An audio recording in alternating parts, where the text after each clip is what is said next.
Good morning പറയടാ.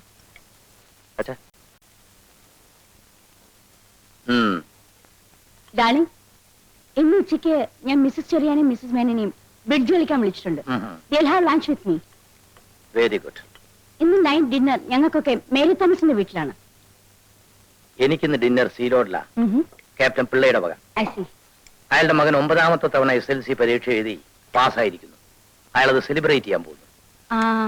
എന്നല്ലേ സീലോഡിയും തിരിച്ചു വരുമ്പോ എന്നെ കൂടെ പിക്കപ്പ് ചെയ്യാമല്ലോ. Okay, thank you. മമ്മി, ഞാൻ ഡിന്നറിന് വരില്ല കേട്ടോ. I have got a programme. എന്റെ ഫ്രണ്ട് ഉഷയുടെ ബർത്ത്ഡേ ഇന്ന് രാത്രി ഞാൻ അവിടെ പോകും. ഓ യെസ്, പ്രസന്റേഷൻ എന്തെങ്കിലും വാങ്ങിച്ചോണ്ട് പോണം. Yes mummy.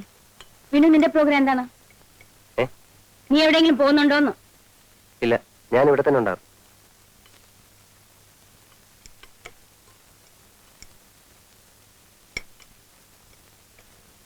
ഇവ മാത്രം എന്താ ഇങ്ങനെയായത്? ചേട്ടൻ നമ്മുടെ വീട്ടിൽ ജനിക്കേണ്ട ആളല്ല. അതെ, വല്ല നാട്ടിൻപുറത്തും ജനിക്കേണ്ടതായിരുന്നു. ഒരു മാനേഴ്സും അറിയില്ല ചേട്ടന്. എന്റെ ഫ്രണ്ട്സ് ഒക്കെ വന്നാലും ഞാൻ ചേട്ടനെ പരിചയപ്പെടുത്താതിരിക്കുന്നത്. മൂപ്പര് ആദർശങ്ങൾ പറയാൻ തുടങ്ങും. ഒടുവിൽ നമ്മൾ ജമ്മുകയും ചെയ്യും. അതെ, ചെറുപ്പത്തിലേ ശ്രദ്ധിക്കാത്തതിന്റെ തകരാറാ. എപ്പോ നോക്കിയാലും ഈ ഹാർമോണിയം വെച്ചുള്ള പാട്ടും പിന്നെ വായനയും.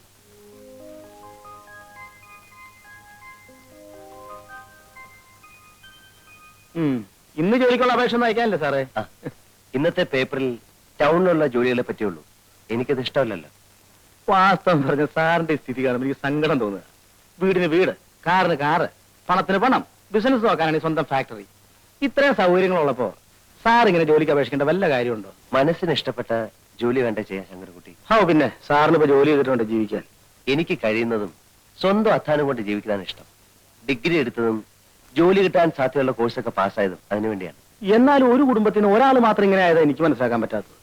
അച്ഛനും അമ്മയ്ക്കും ഡിന്നറും ക്ലബ്ബും, അനിയന് ഡിസ്കോ, അനിയത്തിക്ക് ക്രിക്കറ്റ്, ചേട്ടച്ചാർക്കാണെങ്കിൽ മഹാത്മാഗാന്ധിയുടെ കുറെ പുസ്തകങ്ങളും ആദർശങ്ങളും വാത്മീകവും. വാത്മീകമല്ല, ആത്മീകം. അത് തന്നെ ഞാൻ പറഞ്ഞേ. ഇത്രയ്ക്കായ നിലയ്ക്ക് വല്ല രാഷ്ട്രീയ പാർട്ടിയിൽ ചേർന്നിരുന്നെങ്കിൽ അതൊരു ഗുണായനെ. ഇത് അതുമില്ല. അല്ല, ഞാൻ അറിയാണ്ട് ചോദിക്കുക, ഈ ജീവിതത്തിന് എന്താ ഒരു സുഖമുള്ളൂ സാറേ? ശങ്കരൻകുട്ടിക്ക് അത് മനസ്സിലാത്തോണ്ട്. ഈ പട്ടണത്തിന്റെ ചായം തേച്ച മുഖങ്ങൾ കണ്ട് ഞാൻ മടുത്തു. എന്നും ഒച്ചയും ബഹളവും ആത്മാർത്ഥയില്ലായ്മയും. എനിക്കിഷ്ടം ഗ്രാമത്തിന്റെ ശാന്തതയെ. പച്ചപിടിച്ച പാടങ്ങൾ, നിറഞ്ഞൊഴുകുന്ന പുഴകൾ, തണുത്ത കാറ്റ്. ആ ഒരു സുഖം വേറെ എവിടെ കിട്ടി ശങ്കരൻകുട്ടി? സാറൊരു തത്വം കേട്ടിട്ടുണ്ടോ? എന്താ? എറിയാനറിയുന്നവന്റെ കയ്യിൽ ദൈവം വടി കൊടുക്കില്ല എന്ന് വെച്ചാല്? വടി. അതായത് ദൈവം വടി എന്ന് വെച്ചാൽ ദൈവത്തിന്റെ വടി. എന്തോ ഞാൻ പോരാട്ടോ. എന്തോ ഞാൻ എവിടെയായിരുന്നു? ഓഫീസ് പോകുന്ന സമയത്ത് കാറിനടുത്ത് വയ്ക്കണമെന്ന് പറഞ്ഞിട്ടില്ലേ? സാർ, ഞാൻ അവിടെ വിനയ സാറിന്റെ അടുത്ത്. വിനയ സാറിന്റെ അടുത്ത്? സാറിന്റെ ഓരോ വേഗം വണ്ടി എടുക്ക് സാർ.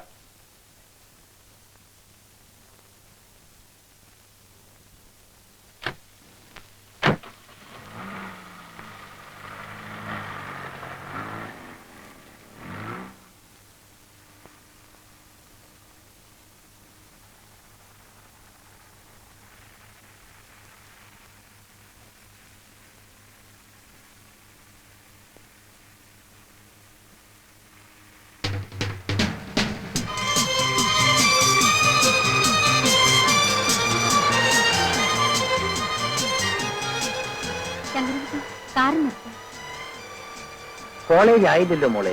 ഇല്ല ഡാഡി, ഒരു ഫ്രണ്ടിന്റെ വീട്ടിൽ പോകണം. ഒരു ബുക്ക് വാങ്ങിയിട്ടൊന്ന് കോളേജിൽ പോകും. ഓ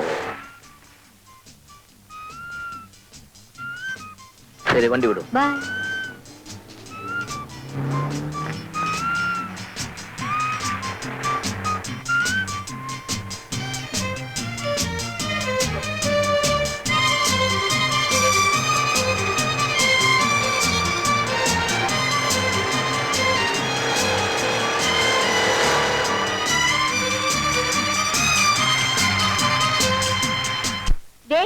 ഇത് കണ്ടോ, എന്റെ ഹസ്ബൻഡ് ഹോങ്കോങ്ങിൽ പോയപ്പോ കൊണ്ടുവന്നതാ. ഇതുപോലെ ഒരു 6 എന്റെ ഹസ്ബൻഡ് കൊണ്ടുവന്നിട്ടുണ്ട്. എന്റെ പുള്ളിക്കാരന് ഇതിലൊന്നും വലിയ താല്പര്യമില്ല. വീഡിയോ, ക്യാമറ, വാച്ച് ഇതിലൊക്കെയാണ് ക്രേസ്. വീഡിയോയുടെ കാര്യം പറഞ്ഞപ്പോഴാണ് ഓർത്തത്. കഴിഞ്ഞ പ്രാവശ്യം മൂപ്പര് പാരീസിൽ പോയിട്ട് വരുമ്പോഴേ ഒരു 6 കാസറ്റ് കൊണ്ടുവന്നു.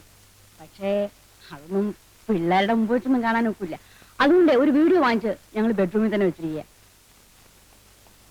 ബാബു, എനിക്കിന്ന് ക്ലാസ്സിൽ പോണ്ടേ? ഇല്ല മമ്മി, എനിക്ക് കുറച്ച് പ്രോഗ്രാംസ് ഉണ്ട്. ബൈ. ബൈ. പെമ്പിള്ളേർക്ക് ഇവനെന്ന് വെച്ചാൽ ജീവനാ. എത്ര ഗേൾ ഫ്രണ്ട്സ് ആണെന്ന് അറിയാമോ? പക്ഷെ ഇവന്റെ ക്രേസ് മുഴുവനും കാറും ബൈക്കിലുമാ. 3 മാസത്തിന് മുമ്പ് ഒരു ബൈക്ക് വാങ്ങിച്ചു കൊടുത്തേ ഉള്ളൂ. ഇപ്പൊ അത് വേണ്ടാന്ന്. ഡാഡി കാറ് വേണം എന്ന് പറഞ്ഞ് ഭയങ്കര ബഹളം. ഉടനെ വാങ്ങിച്ചു കൊടുത്തൊരു ഡോൾഫിൻ.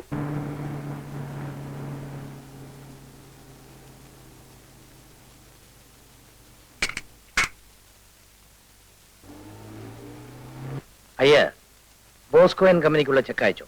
അത് ഇന്നലെ തന്നെ അയച്ചു സാർ. ഗുഡ്. ഒരു ദുഃഖമുണ്ട് സാർ. എന്താ? യൂണിവേഴ്സിറ്റി കോളേജ് പ്രിൻസിപ്പൽ സാറിന്റെ ഫ്രണ്ട് അല്ലേ? അതെ, അതിനാണോ ദുഃഖം?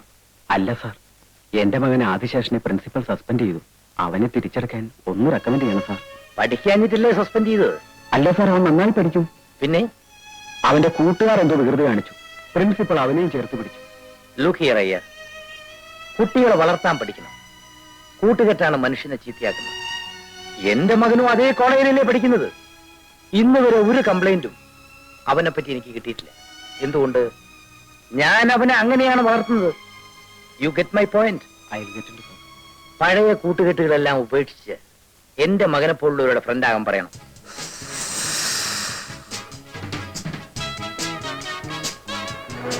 Hey, look there.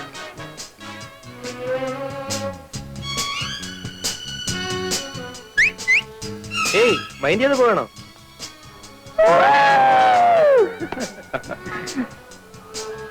ബാബു ക്ലാസ്സിൽ പോകണല്ലേ? എടോ, അവിടെ ഇരുന്ന് പഠിക്കുന്നതിനേക്കാൾ എത്രയോ കൂടുതൽ കാര്യങ്ങൾ ഇവിടെ ഇരുന്ന് പഠിക്കാം. താൻ പൊയ്ക്കോ.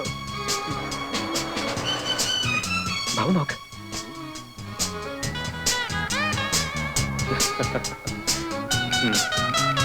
ചെറുക്കന്റെ സ്വഭാവം നന്നായിരിക്കും. സാമാന്യം വിദ്യാഭ്യാസം വേണം. ആര് കണ്ടാലും അയ്യേന്ന് പറയിപ്പിക്കരുത്. പിന്നെ തറവാട്ടുകാരനായിരിക്കണമല്ലോ. ഇതിനെല്ലാം പുറമെ ഒരു പെൺകുട്ടിയെ വെച്ച് പൊറപ്പിക്കാനുള്ള ത്രാണി ഉണ്ടായിരിക്കണം. അത്രയല്ലേ ഒരു ചെറുപ്പക്കാരന് ആവശ്യമുള്ളൂ. ഞാൻ അങ്ങനെ അതിമോഹമുള്ളവനൊന്നും അല്ല. പ്രഭാകരന്റെ കാര്യത്തിൽ ഒന്നും പേടിക്കാനില്ല. ആ. 30 വിളയുന്ന 2 ഏക്കർ നിലപ്പാടുണ്ട്. തെങ്ങും പറമ്പുണ്ട്. കൊപ്ര കച്ചവടമുണ്ട്. നല്ല എണ്ണം പറഞ്ഞ 4 കറവ പശുക്കളുണ്ട്. ഇതിൽ കൂടുതൽ രാരിച്ചനായരുടെ മകൾക്ക് നല്ലൊരു ബന്ധം കിട്ടാനില്ല.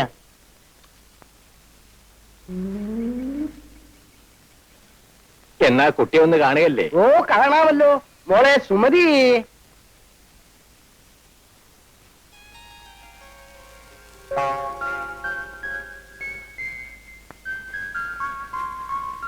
അച്ഛന്റെ പൊന്നുമോളിന്ന് വാ. ഓ, ഇവളുടെ ഒരു കാര്യം. ആള് പീക്കിരിയാണെങ്കിലും അവളുടെ ഒരു നാളം കണ്ടില്ലേ?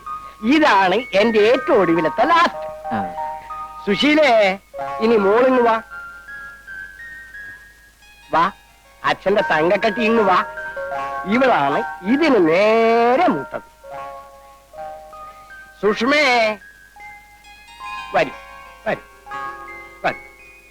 സുഷമ, സുഗു, സുധാകരൻ. ഇത്, ഇതിന്റെ മേലെ ഇത്, ഇതിന്റെ മേലെ ഇത്, ഇതിന്റെ മേലെ ഇത്. അല്ല, പ്രധാനപ്പെട്ട ആളെ ഇങ്ങോട്ട് കണ്ടില്ലല്ലോ. അതല്ലേ വിളിക്കാൻ പോകുന്നത്. ലക്ഷ്മിയെ,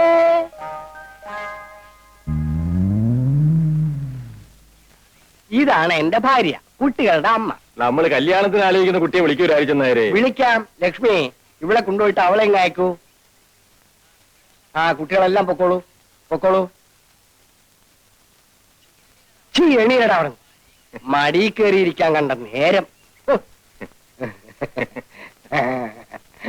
അങ്ങോട്ട് ചെല്ലടി. അവർ നിന്നെ പിടിച്ചു തിന്നത്തൊന്നുമില്ല. നിന്നെ കാണാൻ വേണ്ടി വന്നതാണെന്നേ.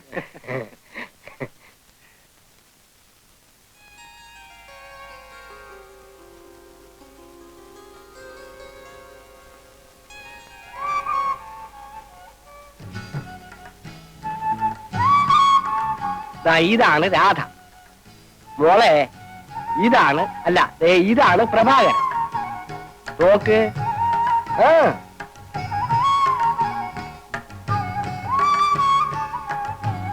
നാണം കൊണ്ടാ.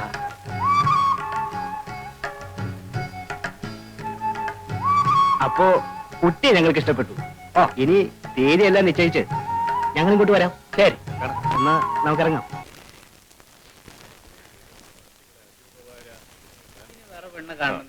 കല്യാണാലോചനയ്ക്കാണ് വന്നത്. എടി, അവൻ എന്താ ഒരു കുറവ്? അഴകില്ലേ, ആരോഗ്യമില്ലേ, 2 ഏക്കർ നിലം, 1 തെങ്ങും പുരയിടം, നല്ല വില നടത്തുന്ന ഒരു കൊപ്ര കച്ചവടം, ഇതൊന്നും നിന്റെ കണ്ണിന് പിടിക്കുന്നില്ലല്ലേ? അപ്പൊ പശുവും തൊഴുത്തുവോ? ആ, അത് വേറെ. എനിക്ക് വേണ്ടെന്ന് വെച്ചാ വേണ്ട. 1 2 അല്ല, 26ാമത്തെ ആലോചനയായത്. ഇത് നിനക്ക് വേണ്ടാന്ന് വെച്ചാ പച്ചവെള്ളം ഞാൻ തരത്തില്ല. ഹ. എന്റെ ലക്ഷ്മി കുട്ടി, നീ കിടന്ന് തിളയ്ക്കാതെ. എട്ടും പൊട്ടും തിരിയാത്ത കൊച്ചിനോട് വർത്താനം പറയുന്ന രീതിയാണത്. എന്റെ മോളോട് ഞാൻ പറയാം. അച്ഛന്റെ മോളെ, മോള് ആ പയ്യനെ ശരിക്കും കണ്ടോ? നല്ല സിനിമാ നടനെ പോലെ ഇരിപ്പില്ലേ? ആരെ പോലെ ആയാലും എനിക്ക് വേണ്ട. എന്റെ മോളെ, നീ ഇങ്ങനെ വാശി പിടിച്ചാൽ അച്ഛൻ ചങ്ക് പൊട്ടി ചത്തുപോകും. നിനക്കിടയിലില്ലേ 3-4 കൊച്ചുങ്ങള്? നിങ്ങൾ ഇങ്ങനെ ഇരുന്ന് പുന്നാരം പറഞ്ഞിട്ട് അവള് തലയെ കയറുന്നത്. വല്ലവനുമായിട്ട് പ്രേമവും കുന്തോണ്ടെങ്കിൽ മനസ്സിലാക്കാം. വരുന്ന ഒരുത്തനെ അവൾക്ക് പിടിക്കൂല. എടി, സത്യം പറ, നിന്റെ ഉള്ളിലിരിപ്പ് എന്താ? കല്യാണത്തക്കം പട്ടണത്തിൽ നിന്ന് വരണം. ഏ? ചേച്ചി പട്ടണത്തിലേക്ക് കൊണ്ടുപോകണം. ഏ? ചെക്കൻ പാന്റ് ഷർട്ട് ഇടണം. ഇംഗ്ലീഷ് പറയണം. ഏ? ആ, പരിഷ്കാരം വേണം. ഏ? സിഗരറ്റ് വലിക്കണം. ചേച്ചിക്ക് പട്ടണത്തിൽ പോണം, ഇംഗ്ലീഷ് പഠിക്കണം, നിന്റെ അമ്മയുടെ തല വേണം. ഹാ, പോടാ അവിടുന്ന്. എടാ, ഇതിന്റെ ഇടയ്ക്ക് ആ പീക്കുരാണ്ടി ഉണ്ടല്ലോ.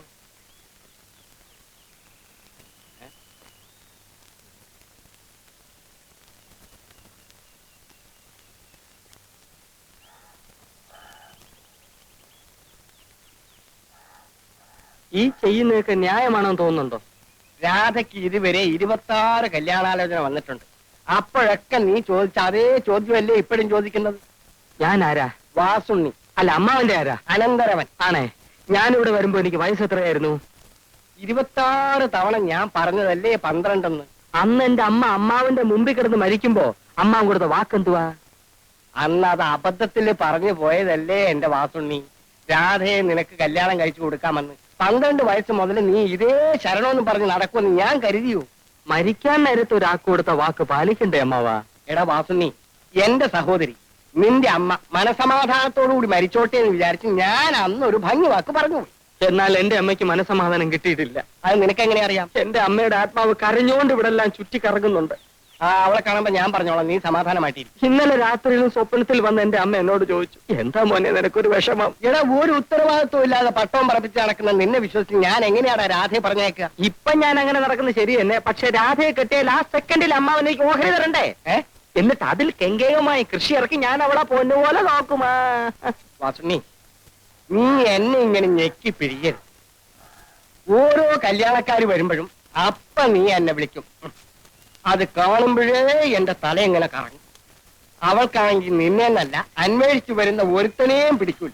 പട്ടണത്തിൽ നിന്ന് വേണം പോലും, പട്ടണത്തിൽ നിന്ന്. എന്താണാവോ പട്ടണത്തിൽ ഇത്ര തുള്ളു.